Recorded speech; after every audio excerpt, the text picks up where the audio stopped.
Alright, so for this one, we're going to come up with a state assigned table. We're going to minimize it, and then we're going to draw the new state table, and then we're going to draw the minimized state diagram. Alright, so A, B, C, D, E, F. So I will have, and it looks like our output is on the state itself. So this will be a Moore machine. So we have our current state,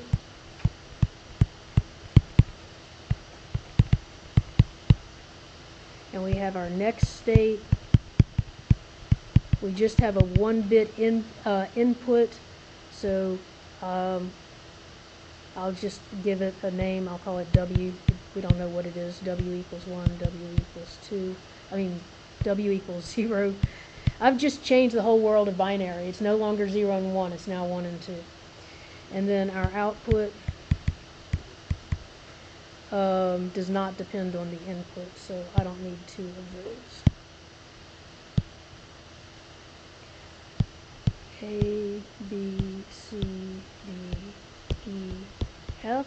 I'm going to fill this in, and I'm not going to talk while I'm doing it because I'd like y'all to try to do it on your own and then just look and see if you have the same that I have. So y'all just try to do this, and then if you have questions when we get done, and y'all can check me and see if I have any mistakes.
And this is just a kind of a general word of advice.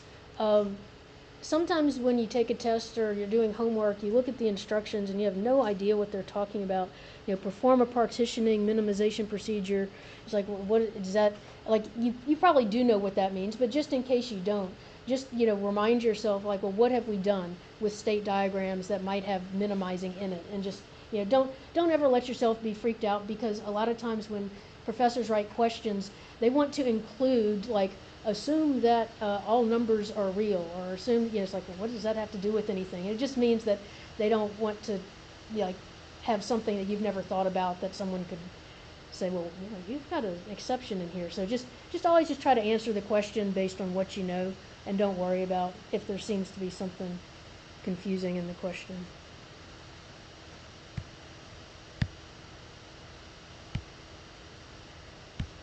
So did y'all get the same state table that I got?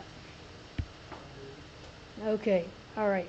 So all I did, just in case you weren't sure what I was doing, is I looked at the state for A, and I said if it was 0, it went to B. So I put a B here. If it was 1, it went to C. So I put a C here, and the output was listed on the state, so that's what the output was. Okay, so for our minimization, our first partition is always going to be everything. A, B, C, D, E, F. Our second partition divides it up based on outputs. So I'll put A and B together because they both have 0 outputs, and then I put C, D, E, and F together because they all have 1 outputs. Now I look at A and B, and I'm going to look at their zero successors. So I'm just looking at the zero column, and I want to keep together anybody whose zero next state is in the same partition, is in the same group. So A and B both have B as their zero successors, so there's no reason why they can't stay together. And then of C, D, E, and F, C and E, their zero successor is in the first group because they're going to A and B. So C and D, their zero successors are A and B in the first group. And D and F, their zero successors are in the second group. And so you want to see if they're in the same, if their zero successors are in the same group, they stay together. If they're in different groups, in a different group, they come apart. So C and E can stay together, and D and F can stay together. Now I'll look at the next partition, and for here, this one I'll look at the one successors. So A and B, their one successors are C and E, which are both in the same group, so they can still stay together. C and E. So C goes to D and E goes to F. D and F are in the same group, so C and E can stay together.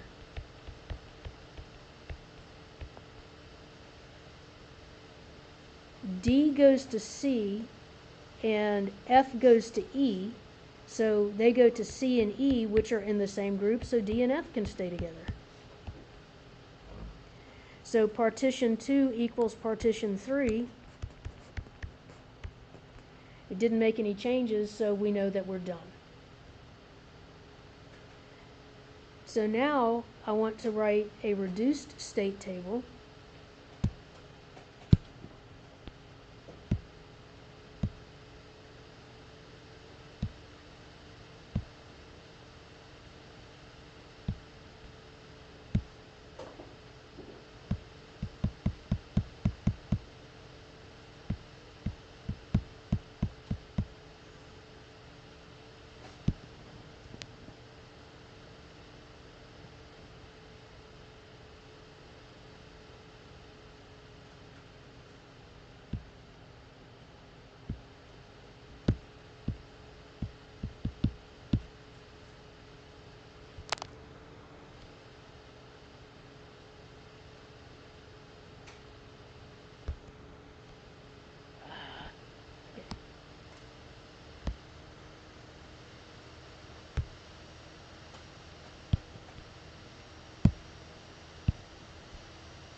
So I only need one representative from each group here. So I just need A, C, and D. And I typically just use the first alphabetically, although there's no rule. You can use whatever you want. You can be as weird as you want. Although my rule of thumb on exams is make it easy for the grader.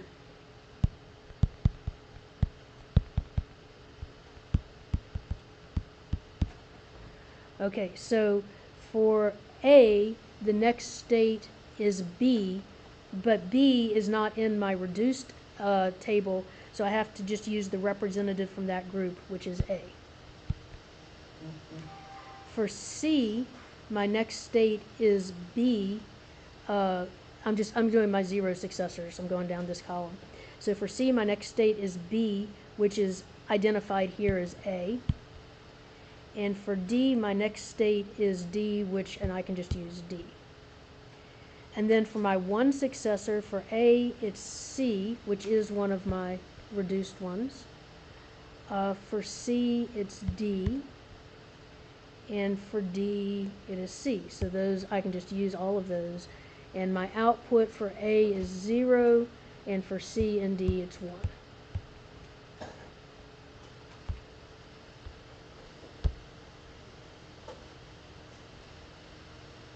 So my new state diagram will just have 3 states, A, C, and D. Output 0, 1, 1. A goes back to A on 0 and goes to C at 1. C goes to A at 0 and to D at 1. And D goes to D on 0 and to C at 1. And that is the reduced minimized state diagram.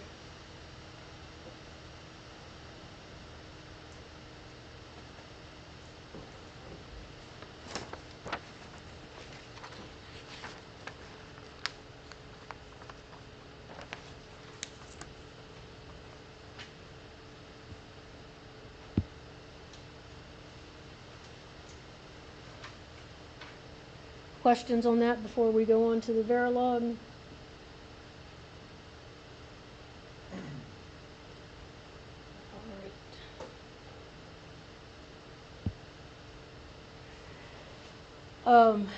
When I see this, I just know from experience what this means is that I have 3 flip-flops, 0, 1, and 2.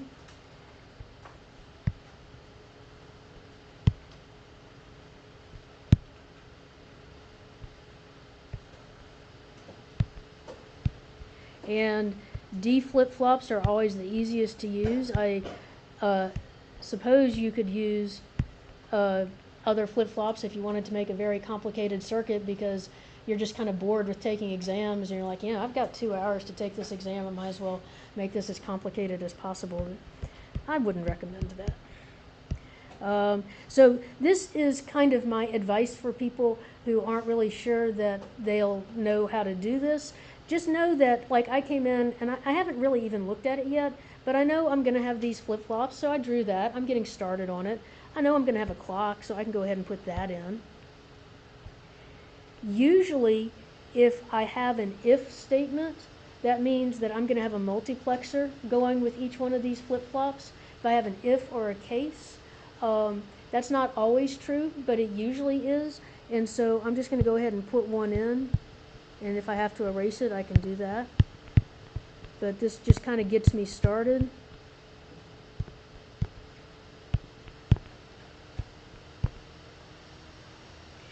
And the multiplexer is going to be the input into the flip-flop.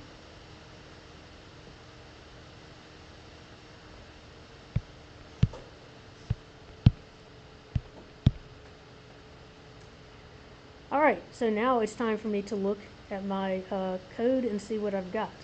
So I'm going to have an input W. I've got a clock input. I already put that one in. I've got another input called load. I've got my output reg 02. That's usually going to be your flip-flops, which I've already got these set up. So this, I could now label this if I wanted to Y2. Actually, no, it's the output is going to be Y, so I won't label it like that.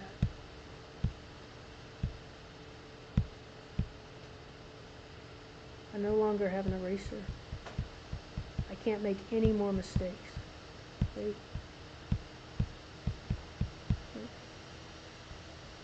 There.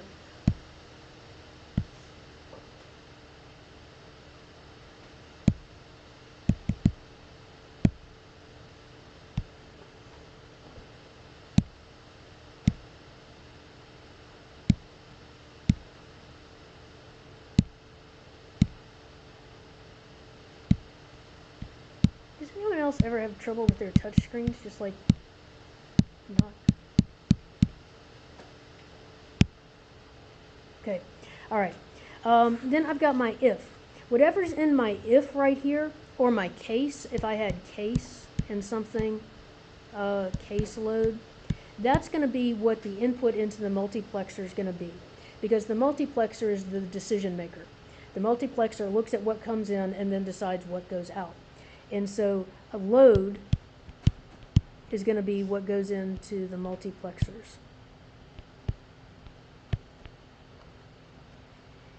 And it says if load y equals 3b100. So I'm first going to write over here y2, this is just my little notes to make sure that I get the right one with the right flip-flop. These are in positions 2, 1, 0. So y2 needs to be 1, y1 needs to be 0, and y0 needs to be 0. And this is if load. So that means if load equals 1. So that means I want these things to be the inputs into the 1 port of the multiplexer. Because if load is 1, then the output of the multiplexer is going to be whatever's coming in to this 1. And so I need 1 to go into the one that's going to flip-flop 2, and 0 to go into the others.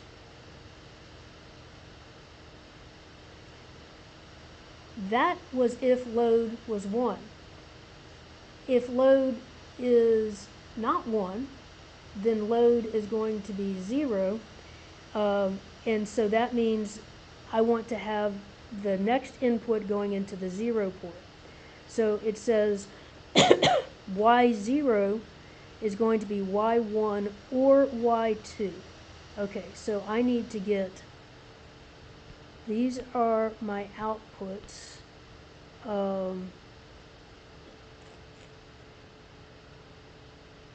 One day I will draw neat circuits.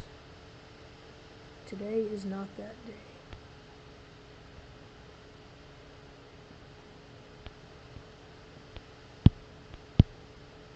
Okay, so I just got y1 and y2. So I got the outputs from y1 and y2, and I put them in an OR gate, and I'm going to take that output of that OR gate and put it into the 0 port of the multiplexer going in to flip-flop 0. y1 is supposed to become y2. Well, I actually have my signal coming out of y2 right here, and I can just go ahead and put that right into the 0 going into y1. And y2 becomes this other input w.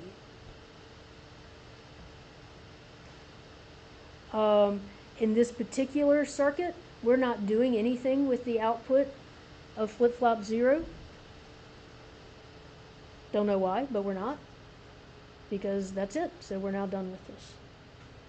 So questions on this? Y'all kind of have an idea as, you know, the approach you can take if you have to draw a circuit given Verilog? Yes? You said a if thing again, that means you're going to add a multiplexer. Pretty usually, yeah. Because, I mean, that is, the if is going to be the way that you can deal with a multiplexer. So if you have just like if and a variable, like if, well, like in this case, if load, then you'd have a 2-to-1 multiplexer with a 0 and 1. If I had something that was case, and I had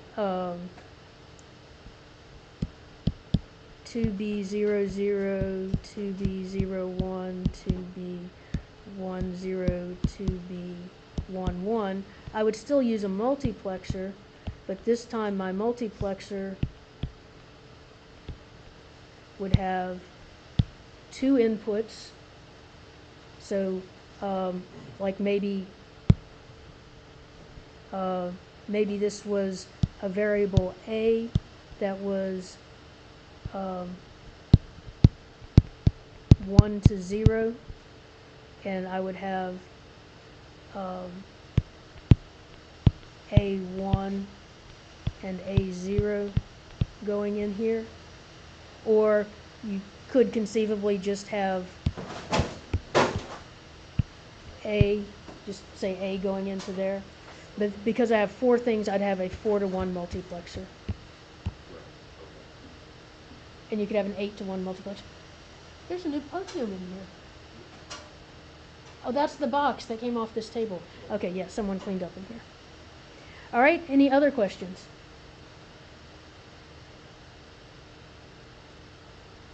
All right.